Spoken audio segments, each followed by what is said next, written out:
There's a dropout crisis all across America. Most people are not aware. The statistics show there are over 6 million dropouts. That every 11 seconds, a child drops out of school. New at 11, an Atlanta family is praising the actions of a stranger who ran off several teens who were attacking their son.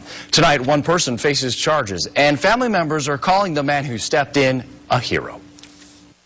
I think they just have to beat up somebody. Lauren Williams knows his son is lucky. Atlanta police confirmed for Channel 2 Action News that the Grady High School sophomore soccer player was walking with a friend down Charles Allen Drive Friday when a group of 4 teens attacked him. They punched Justin maybe 3 or 4 times, and they were holding his arms back. And did he know any of these kids? No, he didn't know him. It was just totally random. Williams says the attackers stole a wallet and cell phone, but in the middle of the street beating, a Good Samaritan, Christopher Dumas, drove by and did something many would not. He stopped. Well, I came up on these 4 youth. I screamed out. At the time, they dispersed. I gave chase, caught one of them. Anything bad could have happened to him. He could have gotten shot, and he just went and saved my son, really. He saved him. How does teen dropouts affect you as a citizen, being that your children might be in school?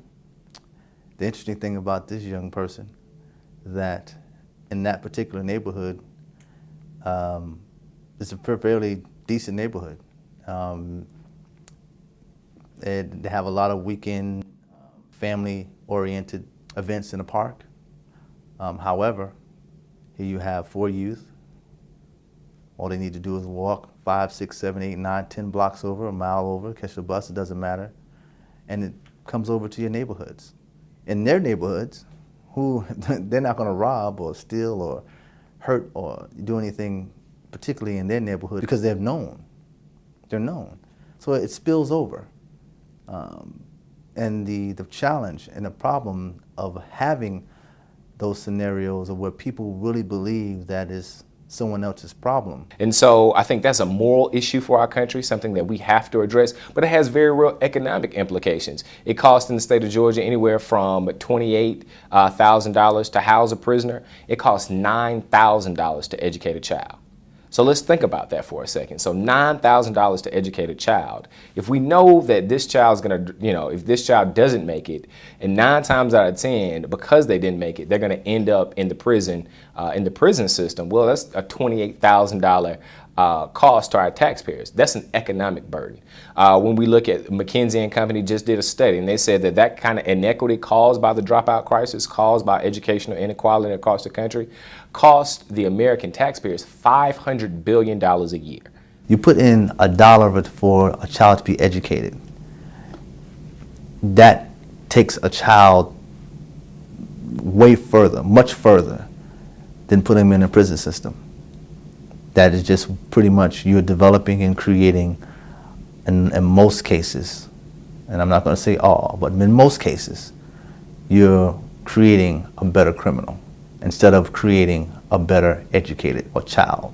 The studies are crystal clear what's happening to those kids who drop out. One, they're going to end up in jail. That's, flat out. They're going to end up in jail. It's going to be a burden on our economy. And it's more important than, just the economic piece, but there's a social piece. I mean, these are children that, frankly, we can save. And I think the Child First model is unique. It is based in well-documented research. It has already demonstrated a certain level of success to work with students not only before they drop out, but after they have made that decision, we can go get them. And so the studies are clear what's happening to those children, and frankly, we can't afford to ignore them. As a member of Child First USA, our programs are here to enhance and assist families and youth to be productive citizens, in which actually assisting those parents in understanding their roles in assisting their children to be productive, as well as the children understanding how them being a productive citizen can actually help their lives.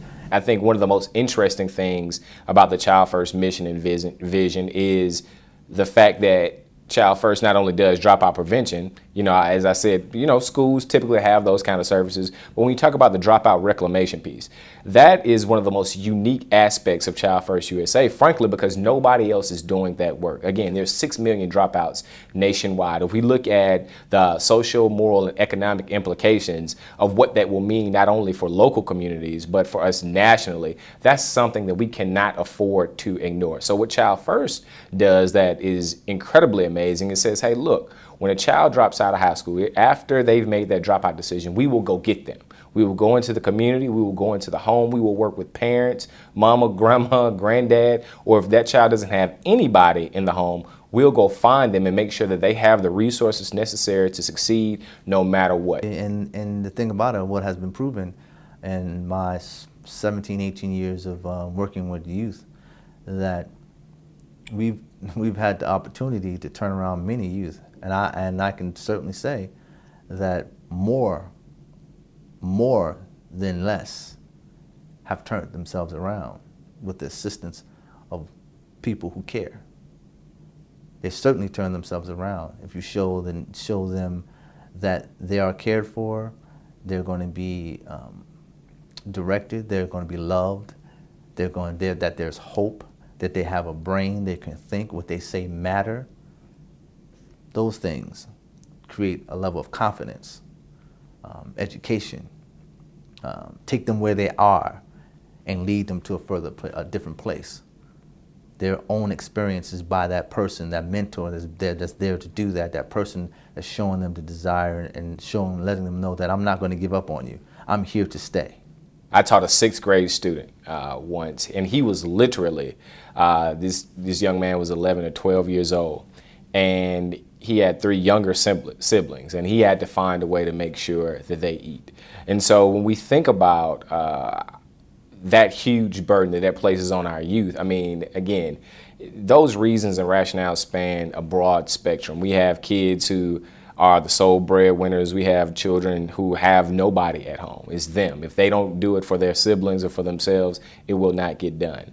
And so, I mean, when you think about the pressures that a situation like that would put on an adult, even the most responsible adults, how then can we assume that our kids are able to deal with some of those pressures and deal with such responsibility, given everything they're facing, and still be able to maintain high academic achievement or even be open to getting a quality education? It makes it very, very difficult. In the past 17 years, I've worked with youth in the educational setting, in the college setting, and in the hood. And trust when I tell you, Child First knows today's youth.